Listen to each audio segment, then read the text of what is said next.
जय हिंद दोस्तों, मैं हिमांशु सोनी। एक बार आपका फिर से स्वागत है। हम लोग पढ़ रहे थे इलेक्ट्रिसिटी। इसके चैप्टर के 2 लेक्चर ऑलरेडी आ चुके हैं। थर्ड लेक्चर ये है।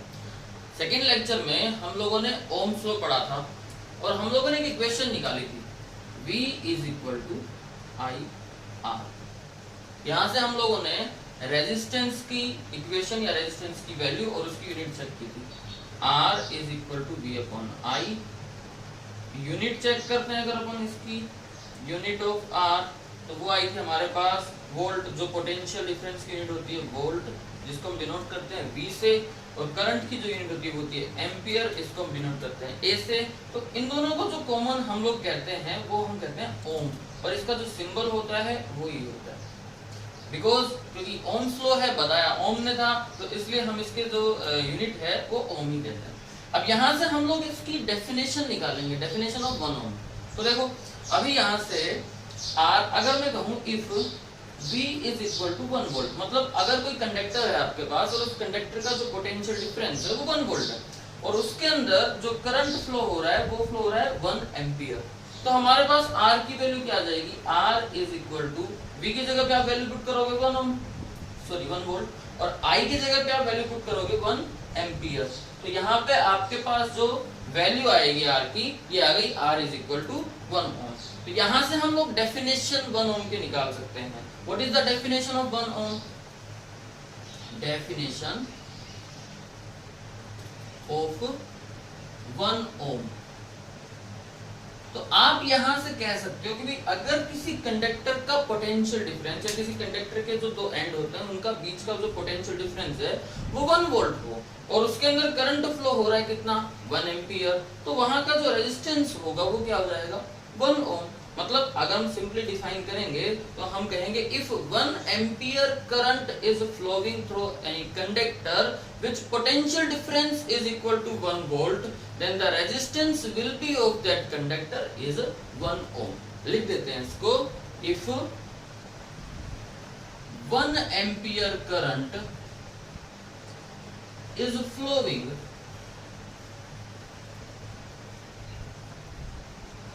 through any conductor in which potential difference is of 1 volt, then the resistance of that conductor, या वायर भी बोल सकते हो आप, will be of 1 ohm. This is the definition of 1 ohm. तो यहाँ तक हमारा जो ओम्स लॉ है वो कंप्लीट होता है। अभी देखो नेक्स्ट जो टॉपिक हमारा है वो है एक्सपेरिमेंटल वेरिफिकेशन। मतलब अब हम क्या करने वाले हैं कि ये जो ओम्स लॉ साइंटिस्ट ने बताया, उन्होंने बताया कि ये जो पोटेंशियल डिफरेंस होता है वो करंट के डायरेक्टली प्रोपोर्शनल होता है। मतलब अगर आप करंट की वैल्यू को इंक्रीज करोगे तो पोटेंशियल डिफरेंस की वैल्यू भी क्या हो जाएगी? इंक्रीज। अब हम देखना चाह रहे हैं इसका एक्सपेरिमेंटल वेरिफिकेशन, मतलब इसको वेरीफाई करना चाह रहे हैं। साइंटिस्ट ओम ने भी इसका एक्सपेरिमेंटल वेरिफिकेशन किया था, तो हम इसका एक्सपेरिमेंटल वेरिफिकेशन करना चाह रहे हैं। उसके लिए हमें कुछ जैसे कोई सर्किट बनाना पड़ेगा जिसमें हमें बैटरी चाहिए, स्विच चाहिए, रेजिस्टर चाहिए, एमीटर चाहिए, वोल्टमीटर, मतलब कुछ कंपोनेंट हैं जो कि हमारे सर्किट में काम आते हैं। तो अभी उन कंपोनेंट का हम लोग सिंबल और उनका काम, क्या क्या काम होता है वो सब देखने वाले हैं। ठीक है, अब देखते हैं कंपोनेंट कि हमारे जो सर्किट हम बनाएंगे वेरिफिकेशन के लिए, उस सर्किट के अंदर कौन कौन से कंपोनेंट हमें काम में लेने होते हैं। इन कंपोनेंट का काम देखते हैं और इनके सिंबल देखते हैं। सबसे पहले हम बात करते हैं इलेक्ट्रिक सेल। सेल क्या काम करता है? आपने कोई भी सेल देखा होगा, उसके एक टर्मिनल के ऊपर प्लस और एक टर्मिनल के ऊपर माइनस लगा होता है। जैसा कि हमने इससे पहले डिस्कस किया है कि जो चार्ज होता है वो फ्लो होता है high potential to low potential. अब हमारे पास अगर कोई कंडक्टर है, मान लो कोई वायर है, तो नॉर्मली जो वायर होता है उसका पोटेंशियल जो होता है, नॉर्मली जो वायर होता है उसका जो पोटेंशियल होता है वो सभी जो एरिया का जो होता है वो इक्वल होता है। तो अभी हमें पोटेंशियल करना है एक एंड का हाई और एक एंड का करना है लो। तो अब उसके लिए क्या करेंगे? तो उसके लिए हमें लगानी पड़ती है सेल या बैटरी। मतलब जो प्लस टर्मिनल जो लगा होता है, तो अगर हम उससे कनेक्ट करते हैं उस वायर को, तो उस टर्मिनल का जो पोटेंशियल हो जाता है वो हाई हो जाता है, मतलब पॉजिटिव हो जाता है, और जो जहां पे माइनस से कनेक्ट करते हैं वो हो जाता है लो। तो फिर पॉजिटिव से नेगेटिव की तरफ हमेशा करंट या हमेशा चार्ज जो होता है वो फ्लो होता है। तो इसका मतलब सेल का काम क्या है? To maintain the potential difference. हम कह सकते हैं कि पोटेंशियल डिफरेंस को मेंटेन करने का काम किसका है? सेल का। किसी सर्किट में हमें इलेक्ट्रिक सेल की जरूरत होती है या बैटरी की जरूरत होती है? बात सेम है। अगर हमें एक सेल लगाना है तो एक सेल की जो पावर होगी वो सर्किट में काम आएगी, और अगर हमें चाहिए बहुत सारी पावर, मतलब एक 2-3 सेल 4-5 सेल की जितनी पावर चाहिए, बहुत सारे सेल की जितनी पावर चाहिए, तो हमें काम में लेनी होती है बैटरी। काम दोनों का सेम ही है, दोनों ही क्या करते हैं? पोटेंशियल डिफरेंस को मेंटेन करने का काम करते हैं। अभी एक सेल लिया तो हमारा जो सिंबल हो गया वो ये हो गया, हमने एक तरफ एक बड़ी लाइन बनाई और एक तरफ एक छोटी लाइन बनाई। बड़ी लाइन की तरफ हम लोगों ने प्लस लगा दिया और छोटी लाइन की तरफ हम लोगों ने माइनस लगा दिया। अगर बहुत सारे सेल चाहिए तो ये सिंबल हो गया, ये हो गया हमारा किसका? बैटरी का। फिर थर्ड पे आता है हमारे पास में प्लग की या स्विच। स्विच का काम क्या होता है? ऑन ऑफ करने का। और प्लग का जो काम होता है या की का जो काम होता है वही काम होता है, मतलब उसका सिंबल होता है एक ब्रैकेट बनाया और दोनों तरफ यहाँ पे लाइन ड्रॉ की और उसमें एक लगा दिया पॉइंट। ये जो स्विच है, अभी इसकी जो सिचुएशन है वो है ऑन, मतलब ये है ऑन। और ऑन का मतलब यहाँ पे थोड़ा सा जो वर्ड हम लिखेंगे उसका थोड़ा सा अपोजिशन वाला मतलब होता है। ऑन का मतलब होता है यहाँ पे क्लोज। और अगर तो मान लो इसी स्विच के सिंबल को हम लोग सीधा यो बना के रखते हैं, यहाँ पे पॉइंट है और यहाँ पे पॉइंट नहीं है, तो इसका मतलब हो गया ऑफ, और ऑफ का मतलब हो गया ओपन। यहाँ पे आपको थोड़ा सा ध्यान रखना पड़ेगा, ऑन का मतलब क्लोज्ड होता है और ऑफ का मतलब ओपन होता है, ये स्विच का मतलब है। अब देखते हैं रेजिस्टर। देखिए कुछ कंपोनेंट ऐसे हैं जो हमारे अभी काम में आने वाले हैं और कुछ कंपोनेंट ऐसे हैं जो बाद में काम में आने वाले हैं। रेजिस्टर का मतलब अभी हमने समझा नहीं है, लेकिन अब इसके जस्ट बाद में हम लोग रेजिस्टेंस को ही समझने वाले हैं। रेजिस्टेंस जैसे कि हम लोगों ने ओम्स लॉ में देखा था, क्या होता है क्या नहीं होता, उसके बारे में पूरा डिस्कस करने वाले हैं। तो जिस भी कंडक्टर का कोई रेजिस्टेंस होता है उसको हम रेजिस्टर बोल सकते हैं और उसका सिंबल होता है ये। फिर उसके बाद हमारे पास आता है रियोस्टेट। रियोस्टेट का मतलब या रियोस्टेट का दूसरा नाम जो होता है वो होता है वेरिएबल रेजिस्टर। वेरिएबल रेजिस्टर मतलब एक ऐसी डिवाइस हमारे पास जिससे हम क्या कर सकते हैं? सर्किट के अंदर रेजिस्टेंस को वेरी करवा सकते हैं।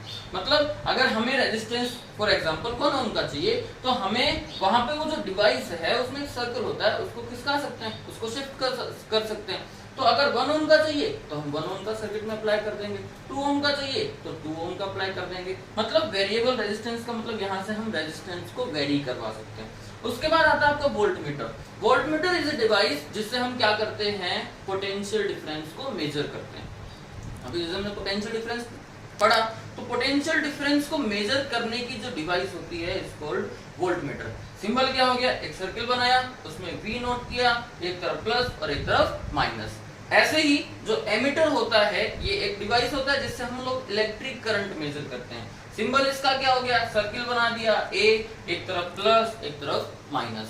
ये हमारे मोस्ट इंपोर्टेंट जो हैं वो कंपोनेंट और इनके सिंबल थे। इलेक्ट्रिक बल्ब का सिंबल आपके सामने है, नॉर्मली ये सिंबल बनाना है, क्लियर है? तो ये 8 हमारे कंपोनेंट थे और उनके सिंबल थे जिनको हम सर्किट में बनाएंगे, ड्रॉ करेंगे, काम में लेंगे और उससे फिर हम एक्सपेरिमेंटल वेरिफिकेशन करेंगे ओम्स लॉ। ठीक है, अब देखते हैं हम experimental verification of Ohm's law. उसके लिए हमने सर्किट बनाया, इस सर्किट को समझ लेते हैं एक बार। देखो सबसे पहले हमने लगाई यहाँ पे बैटरी, सिंबल हम लोगों ने देखा है, बैटरी लगा दी। बैटरी के बाद हम लोगों ने कनेक्ट कर दिया स्विच, और स्विच को हम लोगों ने किया हुआ है ऑन। ऑन करेंगे तो करंट फ्लो होगा, उसका डायरेक्शन भी बताते हैं। फिर हमने लगाया यहाँ पे क्या? यहाँ पे लगाया हमने रियोस्टेट। रियोस्टेट मतलब वेरिएबल रेजिस्टेंस। अब इस वेरिएबल रेजिस्टेंस को कनेक्ट किया हुआ है एक वायर से। अब ये हमारा जो है वो कंडक्टर है, मतलब ये वो मटेरियल है जिसके एंड पे हमको पोटेंशियल डिफरेंस चेक करना है और इसके अंदर से करंट कितना फ्लो हो रहा है वो चेक करना है। तो अब कोई कंडक्टर जो होता है उसका रेजिस्टेंस होता है, इसलिए हमने यहाँ पे लगा दिया R और उस रेजिस्टेंस का सिंबल। अब यहाँ पे हमने क्या किया? जैसे भी बताया कि जो चार्ज होता है वो हमेशा पॉजिटिव से नेगेटिव होता है। तो यहाँ पे देखो ये टर्मिनल जो इस वायर का यहाँ पे पॉजिटिव और ये टर्मिनल जो नेगेटिव। तो चार्ज जो कंडक्टर होता है उसके अंदर जो करंट होगा वो फ्लो कैसे होगा? पॉजिटिव से नेगेटिव, मतलब पॉजिटिव से निकलेगा और नेगेटिव पे आएगा। तो डायरेक्शन क्या हो गया? ये पॉजिटिव है, यहाँ से निकलेगा तो हम लोगों ने करंट का डायरेक्शन बना दिया, ये पॉजिटिव से निकला, यहाँ पे एमीटर से होते हुए ये जाएगा इस कंडक्टर के अंदर और यहाँ से होते हुए ये वापस आ जाएगा इस नेगेटिव के अंदर। क्लियर है? अब यहाँ से हम देखते हैं एक चीज और समझा रहे हैं। देखो ये जो एमिटर होता है ना, एमिटर का काम क्या होता है? इलेक्ट्रिक करंट को मेजर करना। तो एमिटर को जब भी हम किसी सर्किट के अंदर कनेक्ट करेंगे तो उसको हम यूजुअली सीरीज कॉम्बिनेशन, मतलब सीरीज में ही, जैसे मान लो ये बैटरी है, इस बैटरी का जो दूसरा एंड था यहाँ से एक वायर कनेक्ट किया और इस वायर के दूसरे एंड को कनेक्ट कर दिया एमिटर से, और यहाँ से इसका जो एंड है यहाँ से वायर ले गए और इसको कनेक्ट कर दिया हम लोगों ने कंडक्टर से। लेकिन जो वोल्ट मीटर है जिससे हमें पोटेंशियल डिफरेंस मेजर करना होता है उसको हम सीरीज में कनेक्ट नहीं करते। तो उसके लिए हम क्या करते हैं, यहाँ से एक और वायर लिया और उस वायर के एक एंड को इस कंडक्टर के एंड से कनेक्ट किया और यहाँ पे इसका दूसरा एंड लिया। मतलब voltmeter is always connected in parallel combination, हमेशा पैरेलल कॉम्बिनेशन में, और ammeter is always connected in series combination. तो ये हमने सर्किट बना दिया। अब हमें करना क्या है, तो हमने सबसे पहले एक्सपेरिमेंटल वेरिफिकेशन के लिए क्या करेंगे, यहाँ से हम लोगों ने रेजिस्टेंस को क्या किया, ऑन किया, रेजिस्टर या रियोस्टेट को ऑन करके रेजिस्टेंस की वैल्यू को चेंज कर दिया। फॉर एग्जांपल मान लीजिए 1 ओम ले लिया। अब 1 ओम लेंगे तो यहाँ से इस एमीटर के अंदर कोई रीडिंग आएगी, उस रीडिंग को हम लोग नोट कर लेंगे और उसके बाद में इसकी रीडिंग चेक करेंगे वोल्टमीटर की, तो उस रीडिंग को नोट कर लेंगे। फॉर एग्जांपल सपोज करो इस एमीटर की रीडिंग आ गई हमारे पास x और वोल्टमीटर की जो रीडिंग आ गई वो आ गई आपके पास में a। फिर क्या करेंगे, फिर रेजिस्टेंस को चेंज करेंगे रियोस्टेट से, दूसरी रीडिंग नोट करेंगे। सपोज करो दूसरी रीडिंग आ गई आपके पास y एमीटर की और वोल्टमीटर की जो रीडिंग आ गई वो आ गई आपके पास b। ऐसे ही 5 रीडिंग, 3 रीडिंग, जो भी रीडिंग आपको लेनी है हम ले सकते हैं। सपोज करो इसकी तीसरी रीडिंग आ गई z, इसकी तीसरी रीडिंग आ गई c, जो भी वैल्यू आएगी हम उसको नोट कर लेंगे। जब भी हम लोग इन वैल्यू को नोट करके अब क्या चेक करना है, हमें चेक करना है कि जो V है, जो स्टेटमेंट हमने लिखा था V is directly proportional to I electric current, तो जो V है वो इस I के डायरेक्टली प्रोपोर्शनल है। प्रोपोर्शनल है तो हम क्या करेंगे, ये जो दोनों रीडिंग आई इनके बीच में हम ग्राफ बनाएंगे। तो ग्राफ ड्रॉ करने के लिए हमने क्या किया, हम लोगों ने 2 एक्सिस ली x और y। एक पे हम लोग यहाँ पे नोट कर लेते हैं करंट और इधर हम लोग लेंगे पोटेंशियल डिफरेंस वोल्टमीटर की रीडिंग। तो अब इस पे हम लोग रीडिंग नोट करेंगे करंट की और इस पे हम लोग रीडिंग नोट करेंगे पोटेंशियल डिफरेंस की। तो हम जब देखेंगे दोनों की रीडिंग चेक करके तो जो ग्राफ बनेगा वो हमेशा स्ट्रेट लाइन आएगा। और इस स्ट्रेट लाइन का मतलब क्या हुआ, जो पोटेंशियल डिफरेंस है वो डायरेक्टली प्रोपोर्शनल है किसके, करंट के। मतलब अगर करंट की वैल्यू इंक्रीज हो रही है तो फिर किसकी वैल्यू इंक्रीज होगी। अब देखिए एक्सपेरिमेंटल वेरिफिकेशन हमें करना था तो हमने क्या किया, ग्राफ ड्रॉ कर दिया किसके किसके बीच में, x और y दोनों एक्सिस पे। एक पे हम लोगों ने लिया इलेक्ट्रिक करंट और एक पे हम लोगों ने ले लिया पोटेंशियल डिफरेंस। आज पता नहीं कुत्तों को भी क्या हो गया, ये भी आगे इनको भी फिजिक्स पढ़नी है, ये भी भोगने लगे। तो ग्राफ ड्रॉ किया। अब ग्राफ जब हम ड्रॉ करते हैं तो हम देखते हैं कि ग्राफ जो आता है वो स्ट्रेट लाइन आता है। इसका मतलब जो पोटेंशियल डिफरेंस है वो डायरेक्टली प्रोपोर्शनल हो गया करंट के। क्लियर है, ये हमारा एक्सपेरिमेंटल वेरिफिकेशन है। अब जो नेक्स्ट टॉपिक हम पढ़ने वाले हैं वो हम पढ़ेंगे रेजिस्टेंस, क्योंकि हम लोगों ने ओम्स लॉ में जो इक्वेशन निकाली थी वहां पे रेजिस्टेंस आया था, तो अब उसको हम लोग डिस्क्राइब करते हैं, उसको डिटेल से पढ़ेंगे। Okay, resistance. अब इस रेजिस्टेंस की डेफिनेशन, 2 अलग अलग डेफिनेशन से हम इसको समझने की कोशिश करते हैं। तो इसकी फर्स्ट डेफिनेशन क्या होती है, द ऑब्स्ट्रक्शन और hindrance to flow of current is called resistance. मतलब ऑब्स्ट्रक्शन और हिंड्रेंस का मतलब क्या होता है, रुकावट। मतलब करंट के फ्लो के अंदर जो रुकावट होती है या करंट के फ्लो का जो ऑब्स्ट्रक्शन होता है, जो रेस्ट्रिक्शन होता है, जो रोक होती है, उसी को हम क्या कहते हैं, रेजिस्टेंस। इसको हम लोग इसकी इक्वेशन से भी समझ सकते हैं। जैसे अगर हम लोगों ने, हमारे पास जो इक्वेशन थी V is equal to IR, तो यहाँ से अगर आप करंट की वैल्यू चेक करोगे तो ये आपके पास आती है I is equal to V upon में R। अब इस इक्वेशन को समझते हैं। देखो यहाँ से अगर R की वैल्यू को आप इंक्रीज करोगे तो I की वैल्यू क्या हो जाएगी, कम होगी। R की वैल्यू को डिक्रीज करोगे तो I की वैल्यू क्या हो जाएगी, इंक्रीज होगी। मतलब दोनों एक दूसरे के अपोजिट हैं। अगर R को इंक्रीज करोगे तो करंट कम होता है, मतलब अगर रेजिस्टेंस बढ़ा तो करंट क्या हो जाएगा, कम। क्योंकि जो रेजिस्टेंस है वो इसके अंदर क्या कर रहा है, रुकावट कर रहा है। तो यहाँ से, और अगर मान लो इसको हम क्या कर दें, 0 कर दें, तो ये हो जाएगा इंफिनिटी, जो कि एक पॉसिबल कंडीशन नहीं है। क्योंकि किसी भी कंडक्टर, किसी भी मटेरियल का रेजिस्टेंस कुछ ना कुछ होता है। और ये कैसे, तो अभी समझेंगे इस पूरे कंसेप्ट को कि कोई भी मटेरियल का रेजिस्टेंस क्यों होता है। देखते हैं। तो यहाँ से अगर इस R की वैल्यू को आप इंक्रीज करोगे तो करंट की वैल्यू क्या हो जाएगी, कम। इसका मतलब यहाँ पे R जो है वो रुकावट कर रहा है किसके बीच में, करंट के फ्लो के अंदर। या फिर दूसरी इक्वेशन, या इस इक्वेशन से अगर आप इसकी डेफिनेशन देखोगे तो R की जो यहाँ से वैल्यू बनती है वो बनती है V अपॉन में I। कहने का मतलब the ratio of V and I, potential difference and current, the ratio of potential difference and electric current is called resistance. अब इसके कंसेप्ट को समझते हैं। ये तो एक तरीके से इसकी इक्वेशन से डेफिनेशन बना दी हम लोगों ने। कंसेप्ट क्या है इस रेजिस्टेंस का, उसको समझने की कोशिश करते हैं कि रुकावट होती क्यों है।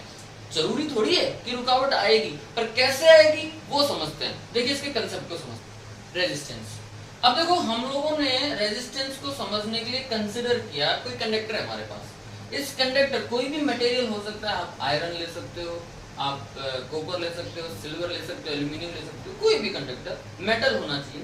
तो ये जो मेटल है या ये जो कंडक्टर, ये जो मटेरियल है, ये किससे मिलकर बना होगा, जाहिर सी बात है एटम्स बहुत सारे इसके अंदर होंगे। तो इनके अंदर, सबके अंदर क्या है, बहुत सारे एटम हैं। और इन एटम के अंदर क्या होते हैं, आउटर मोस्ट ऑर्बिट के अंदर इलेक्ट्रॉन। और जैसे ही इलेक्ट्रॉन को थोड़ी सी हीट एनर्जी या थोड़ी सी भी एनर्जी मिलती है तो वो इलेक्ट्रॉन क्या करने लग जाते हैं, मूव करने लग जाते हैं। मतलब अभी ये जो कंडक्टर है, हमने इस पे कोई बैटरी नहीं लगाई, लेकिन इस कंडक्टर के अंदर ऑलरेडी इलेक्ट्रॉन मतलब चार्ज प्रेजेंट है।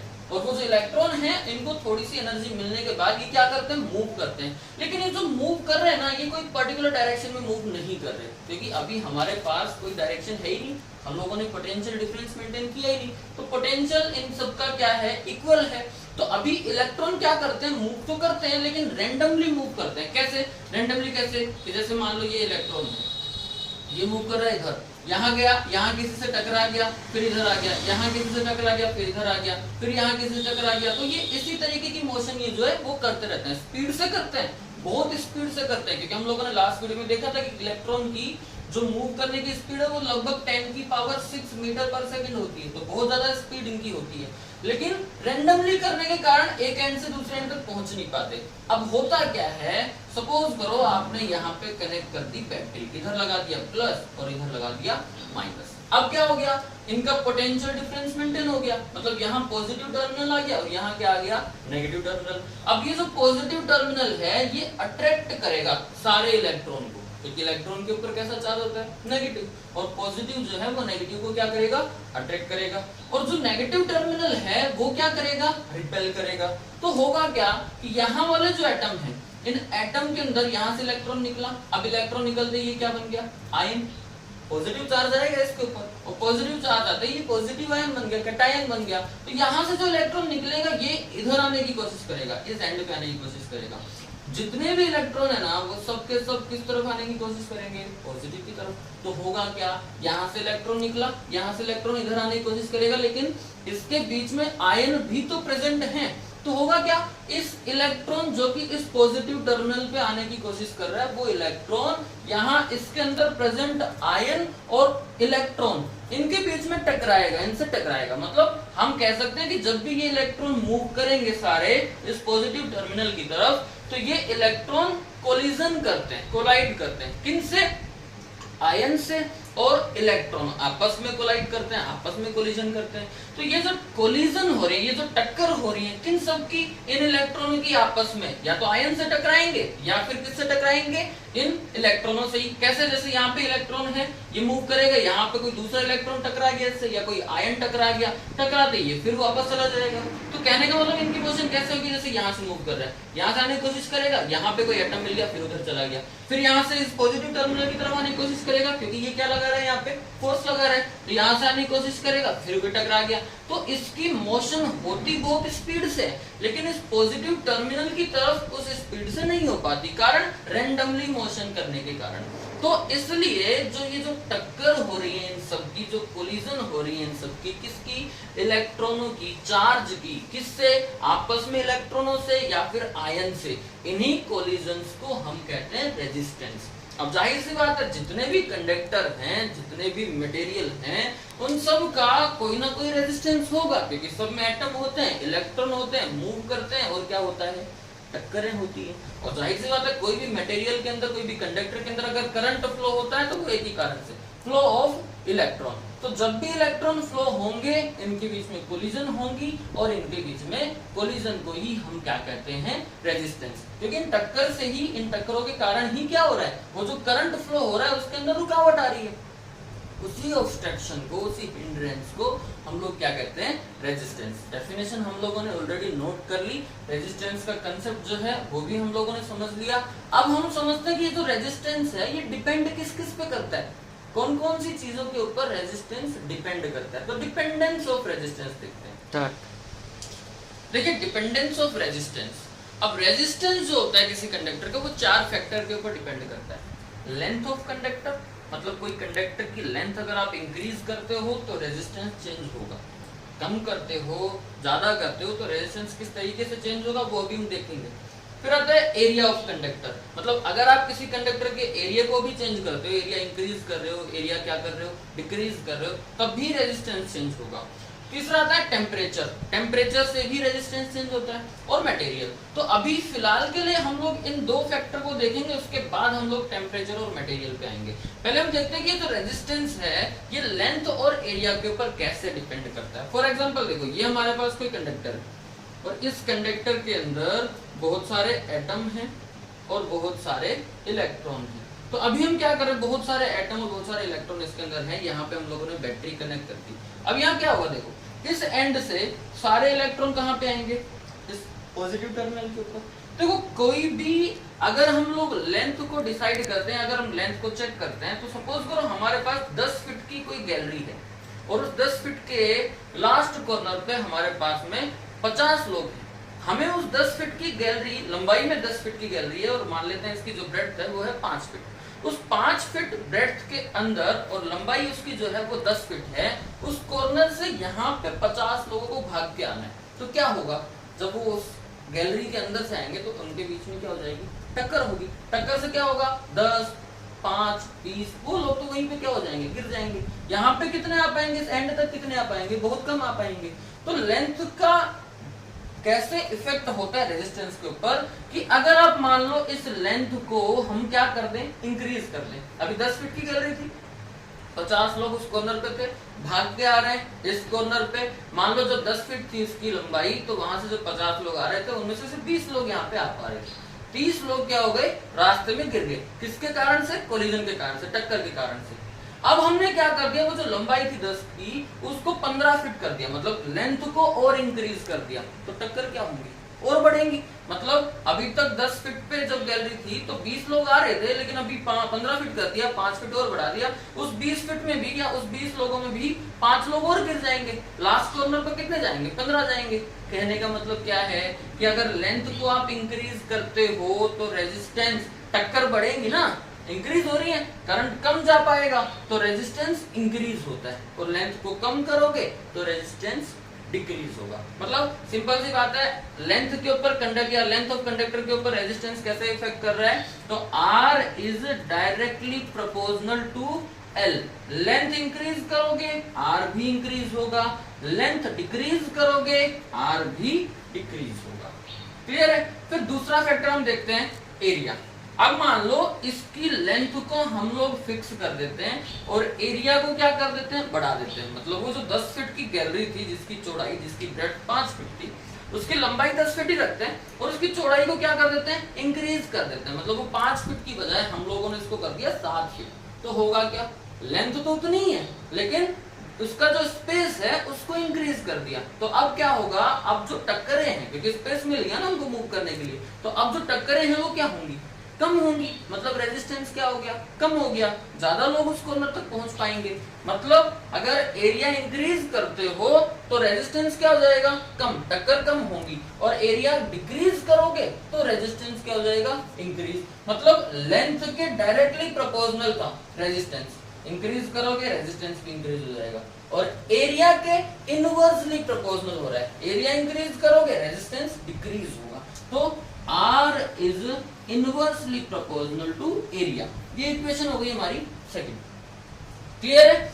एरिया के इनवर्सली प्रोपोर्शनल होता है, लेंथ के डायरेक्टली प्रोपोर्शनल होता है। अब इन दोनों से कॉमन इक्वेशन बनाते हैं। मतलब R डायरेक्टली प्रोपोर्शनल है किसके, लेंथ के, इनवर्सली प्रोपोर्शनल है किसके, एरिया के। तो अब हम क्या लगाते हैं, हम लोग इन दोनों को मिला के कॉमन इक्वेशन बनाते हैं। आर इज प्रोपोर्शनल टू, ऊपर एल और नीचे ए, एक इक्वेशन बन गई, R is directly proportional to L upon में ए। और जाहिर सी बात है, हम लोगों ने पहले भी पढ़ा हुआ है कि जब भी आप प्रोपोर्शनल का साइन हटाओगे तो यहाँ पे आपको एक कांस्टेंट लगाना पड़ता है। अब यहाँ पे हम एक कांस्टेंट लगा रहे हैं रो, जिसका नाम है रो, ये कांस्टेंट है, अभी बताएंगे इसका भी।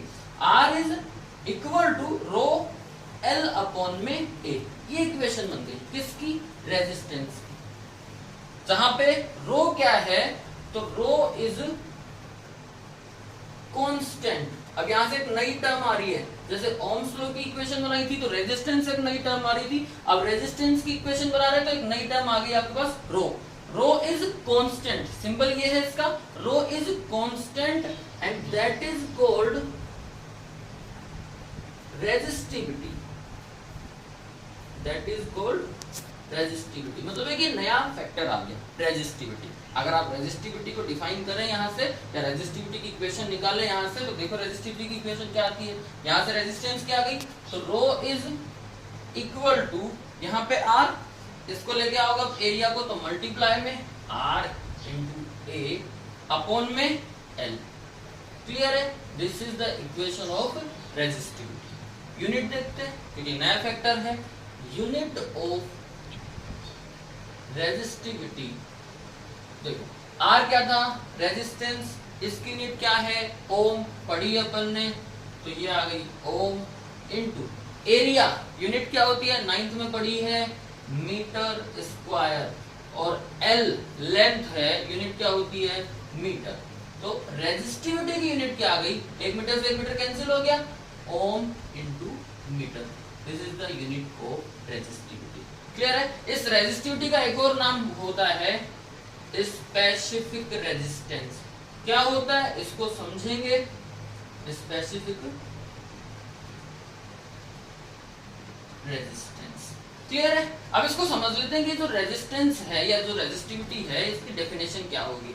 ये सब जो है वो इनकी इक्वेशन है, यहाँ से और यहाँ से इसकी यूनिट आ गई। ये आप नोट कर लेना वीडियो को पॉज करके, ठीक है। अभी हम देखते हैं रेजिस्टिविटी, डेफिनेशन ऑफ रेजिस्टिविटी और स्पेसिफिक रेजिस्टेंस। मतलब अगर आपको कोई डिफाइन करने को बोलेगा तो आप स्पेसिफिक रेजिस्टेंस या रेजिस्टिविटी की डिफाइन कैसे करोगे। तो यहां से हम लोग ये कंसीडर करते हैं कि if L length of any conductor is 1 metre, मतलब किसी भी कंडक्टर की लेंथ को हम लोगों ने फिक्स कर दिया, चेंज नहीं कर रहे, 1 मीटर, और एरिया जो है ये भी हम लोगों ने फिक्स कर दिया 1 मीटर स्क्वायर। तो रो जो रेजिस्टिविटी की वैल्यू आएगी वो आएगी rho is equal to R into 1 upon में 1। मतलब रो इज इक्वल हो गया किसके, रेजिस्टेंस के।